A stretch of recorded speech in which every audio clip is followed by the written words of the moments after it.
ಹಳ್ಳಿಯ ಮುಂಜಾನೆ ಹಳ್ಳಿಯ ಹೆಂಚಿನ ಮನೆ. ಹೊರಗೆ ಹಸಿರು ಗದ್ದೆಗಳು. ಸಮಯ ಮುಂಜಾನೆ 5 ಗಂಟೆ.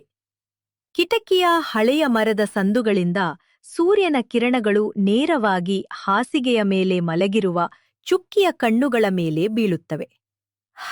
ಚುಕ್ಕಿ ತಕ್ಷಣ ಕಣ್ಣು ಬಿಡುತ್ತಾಳೆ. ಅವಳು ಹಾಸಿಗೆಯಿಂದ ಹಾರಿ ಎದ್ದು ಅಡುಗೆ ಮನೆಯತ್ತ ಓಡುತ್ತಾಳೆ. ಅಲ್ಲಿ ತಾಯಿ ಲಕ್ಷ್ಮಿ ರೊಟ್ಟಿ ಸುಡುತ್ತಿದ್ದಾಳೆ. ಅಮ್ಮ, ಇವತ್ತು ಜೂನ್ 1ನೇ ತಾರೀಖು. ಶಾಲೆ ಹೊಸ ವರ್ಷ ಶುರು ನೋಡಮ್ಮ. ಅಯ್ಯೋ ನನ್ ಮಹಾರಾಣಿ, ದಿನಾ ಎಬ್ಸೋಕೆ ಇಡೀ ಹಳ್ಳಿನೇ ಕರಿಬೇಕಿತ್ತು. ಇವತ್ತು ಕೋಳಿ ಕೂಗೋ ಮುಂಚೆನೇ ಎದ್ದು ನಿಂತಿದ್ಯಲ್ಲೇ.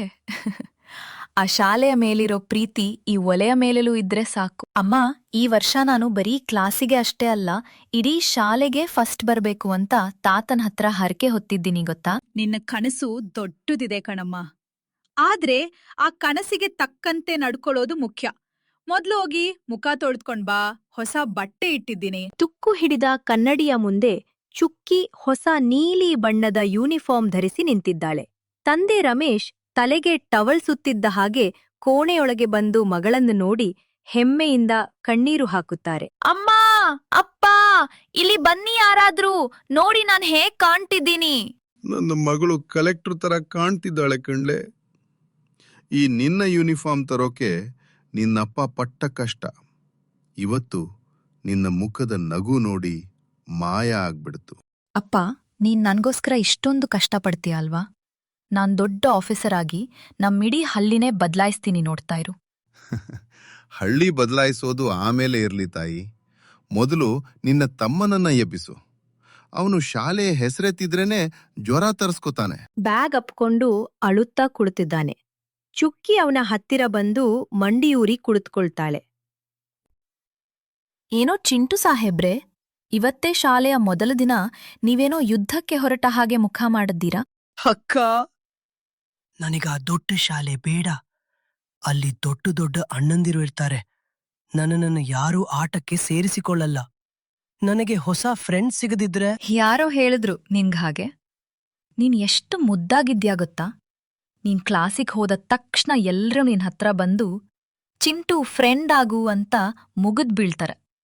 ಒಂದ್ವೇಳೆ ಯಾರೂ ಮಾತಾಡಿಸ್ತಿದ್ರೆ ನೀನೇ ಮೊದ್ಲು ಹೋಗಿ ಹಲೋ ಅನ್ನು.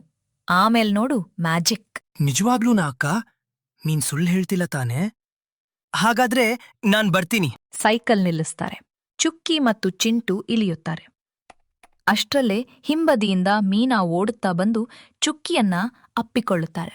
ಅಯ್ಯೋ ಚುಕ್ಕಿ, ಈ 2 ತಿಂಗಳ ರಜೆಯಲ್ಲಿ ನಿನ್ನನ್ನ ನೋಡ್ದೆ ನನ್ ಬಾಯಿ ತುಂಬಾ ತುರಿಕ ಆಗ್ಬಿಟ್ಟಿತ್ತು ಗೊತ್ತಾ? ಇಡೀ ದಿನ ಅಜ್ಜಿಯ ಹತ್ರ ಕತೆ ಕೇಳಿ ಸಾಕಾಗ್ ಹೋಗಿತ್ತು. ಹೌದೇನ್ಮಾ ಹರಟೆಮಲ್ಲಿ, ನಿಮ್ ಬಾಯಿ ಒಂದಿನ ಸುಮ್ನಿದ್ರೆ ಈ ಹಳ್ಳಿಗೇನೋ ಆಪತ್ತು ಬಂದ ಹಾಗೆ. ಚಿಂಟು ನೋಡು ಹೆದರ್ಕೊಂಡಿದ್ದಾನೆ. ಅಯ್ಯೋ ನಮ್ ಚಿಂಟು ಬಾಸ್, ನೀನೇನ್ ಹೆದರ್ಬೇಡ. ಯಾರಾದ್ರೂ ನಿನ್ ಕಾಡಿದ್ರೆ ಈ ಮೀನಾ ಅಕ್ಕನಿಗ್ ಬಂದು ಹೇಳು, ಅವ್ರ ತಲೆ ಚಚ್ಚಿ ಹಾಕ್ತೀನಿ. 7ನೇ ತರಗತಿ ಕೊಠಡಿ. ಸಮಯ ಬೆಳಿಗ್ಗೆ 9:15. ಹೊಸ ಶಿಕ್ಷಕಿ ಸುಜಾತಾ ಟೀಚರ್ ಪ್ರವೇಶಿಸುತ್ತಾರೆ. ಅಷ್ಟರಲ್ಲೇ ಬಾಗಿಲ ಬಳಿ ಹಳೆಯ ಬಟ್ಟೆ ಧರಿಸಿದ, ಕೈಯಲ್ಲಿ ಒಂದೇ ಪುಸ್ತಕ ಹಿಡಿದ ನಂದನ್ ನಿಲ್ಲುತ್ತಾನೆ. ಅವನ ಮುಖದಲ್ಲಿ ತೀವ್ರವಾದ ಆತಂಕವಿದೆ. ಬಾ ಮಗು, ಒಲೆಗ್ ಬಾ. ನಿನ್ನ ಹೆಸರೇನು? ನನ್ನ ಹೆಸರು ನಂದನ್ ಅಂತ ಟೀಚರ್. ಸುಜಾತಾ ಟೀಚರ್. ಮಕ್ಕಳೇ, ಇವನು ನಂದನ್. ಸಿಟಿಯಿಂದ ಹೊಸದಾಗಿ ನಮ್ಮ ಹಳ್ಳಿಗೆ ಬಂದಿದ್ದಾನೆ. ಇನ್ಮೇಲೆ ಇವನು ನಮ್ಮ ಕ್ಲಾಸ್ನ ಹೊಸ ಗೆಳೆಯ. ನಂದನ್, ನೀನ್ ಹೋಗಿ ಆ ಕೊನೆಯ ಬೆಂಚ್ನಲ್ಲಿ ಕುಳಿತುಕೋ. ನಂದನ್ನ ಹಳೆಯ ಬಟ್ಟೆ ನೋಡಿ ಕಾಮೆಂಟ್ ಮಾಡ್ತಾರೆ. ನಂದನ್ ಮೌನವಾಗಿ ಕೊನೆಯ ಬೆಂಚ್ ಸೇರ್ತಾನೆ. ಚುಕ್ಕಿ ಅವನನ್ನೇ ಗಮನಿಸ್ತಾಳೆ. ಹೇ ಚುಕ್ಕಿ, ಆ ಹೊಸ ಹುಡುಗನನ್ನೇ ನೋಡ್ತಾ ಇದೀಯಾ? ವಿಷಯ ಏನಮ್ಮ?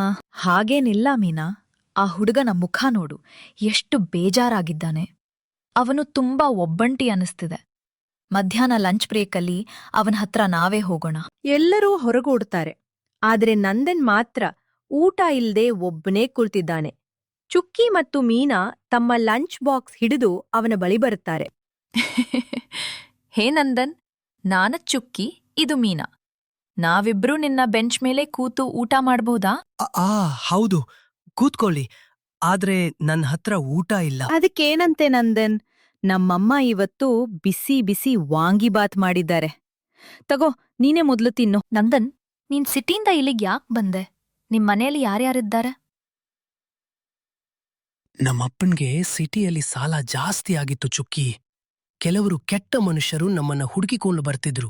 ಅದಕ್ಕೆ ರಾತ್ರೋರಾತ್ರಿ ಈ ಹಳ್ಳಿಯ ಕೊನೆಯಲ್ಲಿರೋ ಒಂದು ಹಳೆಯ ಮನೆಗೆ ಬಂದ್ರಿ. ನನಗಿಲ್ಲಿ ತುಂಬಾ ಹೆದರಿಕೆ ಆಗತ್ತೆ. ಇನ್ಮೇಲೆ ನಿನ್ಗ ಭಯ ಬೇಡ ನಂದನ್. ಈ ಚುಕ್ಕಿ ಮತ್ತು ಮೀನಾ ಇರೋವರೆಗೂ ಈ ಶಾಲೆಯಲ್ಲಿ ನಿನ್ನನ್ನ ಯಾರೂ ಏನೂ ಮಾಡೋಕ್ಕೂ ಆಗಲ್ಲ.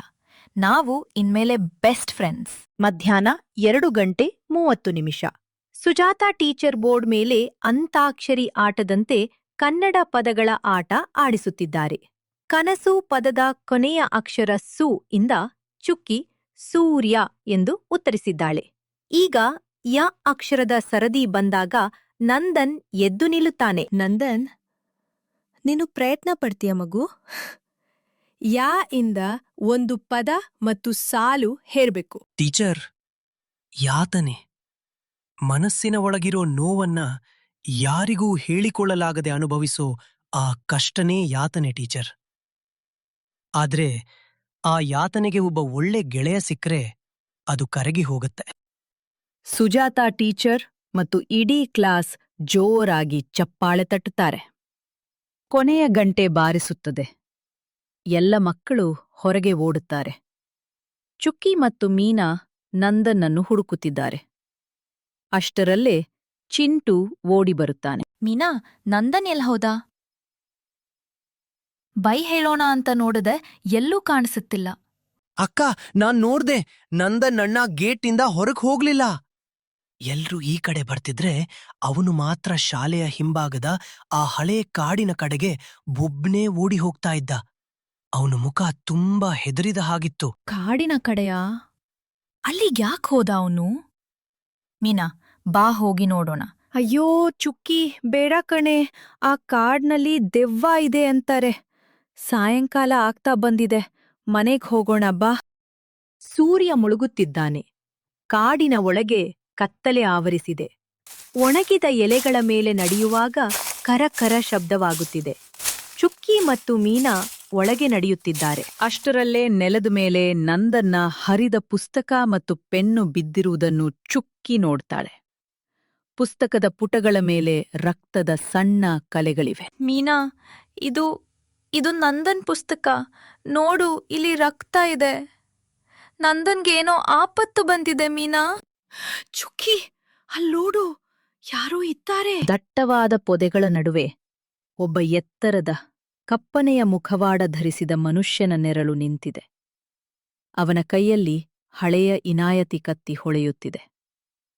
ಅವನು ಚುಕ್ಕಿ ಮತ್ತು ಮೀನಾಳ ಕಡೆಗೆ ನಿಧಾನವಾಗಿ ಹೆಜ್ಜೆ ಇಡಲು ಶುರು ಮಾಡುತ್ತಾನೆ.